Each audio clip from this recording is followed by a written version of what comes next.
This module is related to the post-financial crisis scenario.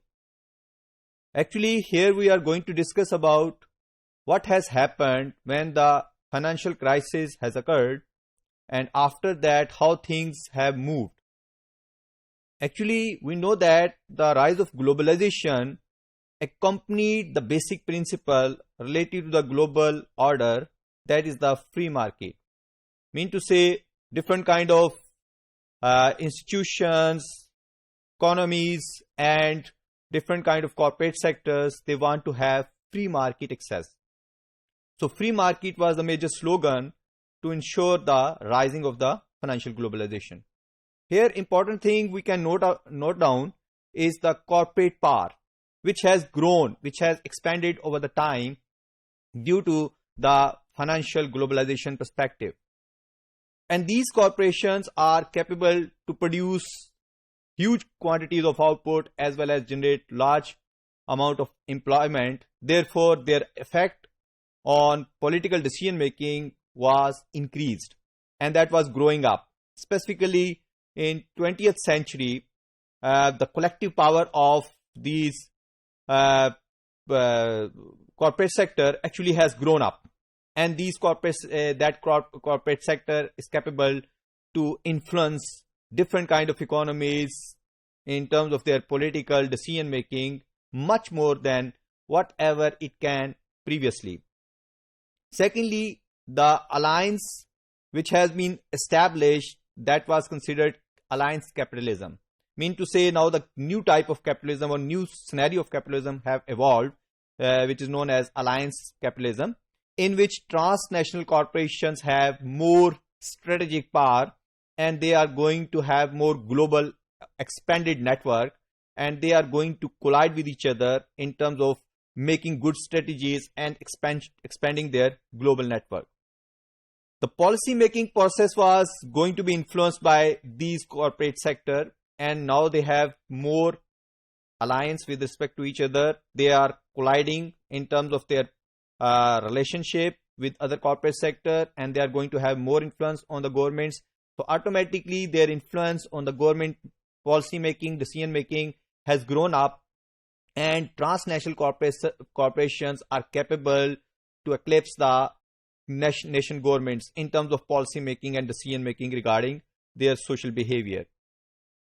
As we know that the corporate goal is quite different from the national government goals, because corporate goals follows the free market economy, and they want to make it sure that trade should be free, investment should be free, and that is the basic motive behind their decision making.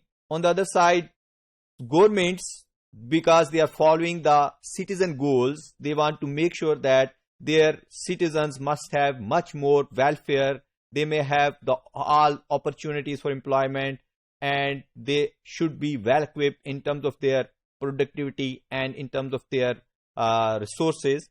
So that decisions are going to be replaced actually by the corporate sector.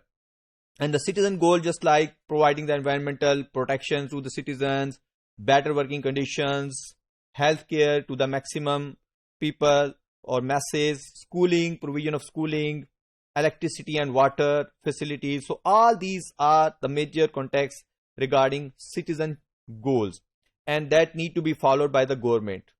So on the other side, corporate sector is not going to follow that kind of goals. Therefore, automatically they may replace with each other. The World Trade Organization is playing the role of the global government. Now, what is meaning of the global government? Global government mean it is going to make sure that the nation governments are going to follow the goals of corporate sector. Mean to say, they prefer economic objectives over the social objectives. So they follow those goals which are going to make their economies more stronger as compared to their social sector. So these kind of situations are going on after that. Therefore, it is going to create a new situation of new liberalism. New liberalism actually is the combination of new classical and the economic liberalism. So whenever we are going to join them, we can say that this is new liberalism. Till 1980s, what has happened? Positive perspective was quite different. because governments were well equipped. It was considered that its presence is essential, as well as it is going to make sure about social welfare. So government role was quite important till 1980s. However, later on, new corporate policy perspective has evolved, in which they considered that whatever welfare tax is imposed by the government is creating a problem, because it is going to raise their cost of production, as well as they are going to lose their demand due to the high pricing or high cost of production. So they are considering that it's not even going to make sure that goods are going to flow across markets freely. Therefore, they are considering it's a problematic situation. It should be removed. Replacement of the government was considered important, and that replacement with the private profit-seeking firms. So they are going to get the place as a government. However, this situation was critical because these private profit-seeking firms have major driving force, the greed and the speculation. They are going to increase their scope of profit. So due to this reason, there was definitely a threat for the governments, that governments now they are not going to be accountable to the public sector, because they have the welfare oriented goals which they have to fulfill. Now situation has changed, or since financial institutions are going to provide the support to the governments in terms of making their major decisions regarding business and trade and other social aspects. Therefore, now they are more accountable to the financial markets or the financial institutions. However, if we observe the think tanks, whatever role they played over the time, the Institute of Economic Affairs and the Center of Public, this is the Center of Policy, Center of Policy Design, CPS. This actually supported the free market ideas. So the free market idea was actually propagated by major think tanks, including IEA and the CPS. Washington Consensus was actually evolved, and this Washington Consensus leads towards more interference in the nation governments by the IMF and the World Bank, because they are going to provide the loans on the basis of different conditions, and they are designing social action programs in which they are going to give different kind of suggestions for the nation governments to follow. And LDC's priorities need to be replaced, or by through these conditionalities, actually these were replaced through the economic goals were considered preferable over the social goals.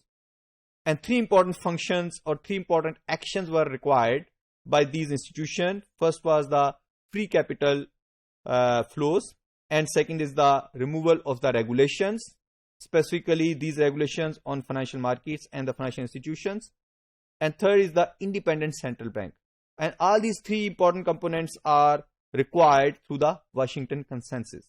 If we just recall the impossible trinity, and we can easily understand, if countries are going to follow the free capital flows, then they may not make sure that their exchange rate is either stable or they have autonomous or independent monetary policy.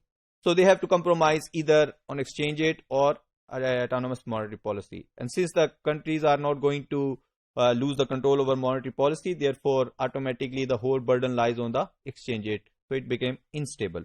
If we observe the corporate connections across the world, interestingly, we can find out how this alliance capital have evolved. So many connections you can observe with respect to the whole world in different areas, different kind of companies, they are playing vital roles, and so many brands are now existing across the world, and these lines are showing the connections across different kind of companies, and these companies are further connected with other companies. So all these transnational corporations and multinational corporations, they are connected with each other, and so they are going to have strategic alliances, and that alliances allow them to have strong influence over the nation government in terms of designing their policies or in terms of influencing on their policies. Therefore, that kind of influence have increased after the post-crisis scenario.